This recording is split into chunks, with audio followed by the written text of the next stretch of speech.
Méditation du 28 septembre. Par quelle autorité agissez-vous? Il craignait le peuple, car tous tenaient Jean pour un véritable prophète.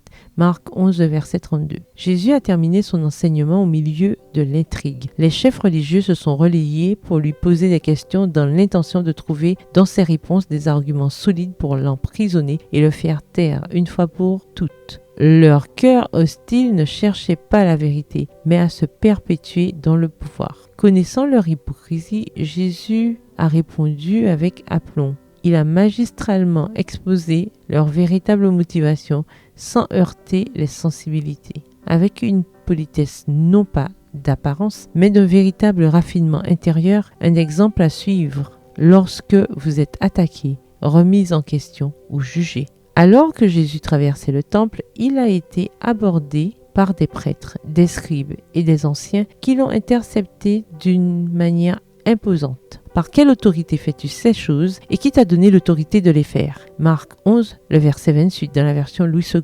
En réalité, ce sont des questions essentielles de la conduite humaine. Quelle est l'autorité finale dans ta vie? Qui dirige les actions? Dieu ou le monde? La foi ou la raison? La Bible ou la science? Mon opinion ou celle de Dieu? La réponse à ces questions clarifie la raison de nos actions. La réponse de Jésus a également été directe. Je vous poserai une seule question. Le baptême de Jean venait-il du ciel ou des hommes? Marc 11 et versets 29 à 30. Il ne s'attendait pas à une telle réponse. Le baptême de Jean étant une institution nouvelle, il n'était pas prêtre, mais baptisait surtout. Mais par quelle autorité? Qui avait institué ce nouveau rite? L'innovation de Jean venait-elle de Dieu ou des hommes? Jésus a simplifié la source de toute autorité. Tout comportement humain répond à l'une de ces deux autorités. Les chefs se sont rendus compte que Jésus les avait mis dans un dilemme. Ils étaient tombés dans son piège. Quelle allait être leur réponse? Ils perdraient leur tranquillité et montreraient sur qui se basait leur intérêt. S'ils disaient que l'autorité de Jean-Baptiste venait de Dieu, pourquoi ne l'avaient-ils pas accepté et soutenu? S'ils disaient que cela venait des hommes, ils allaient offenser la foule qui attendait avec impatience la réponse des sages du temple. Nous ne savons pas, ont-ils répondu. Jésus a exposé leur malhonnêteté.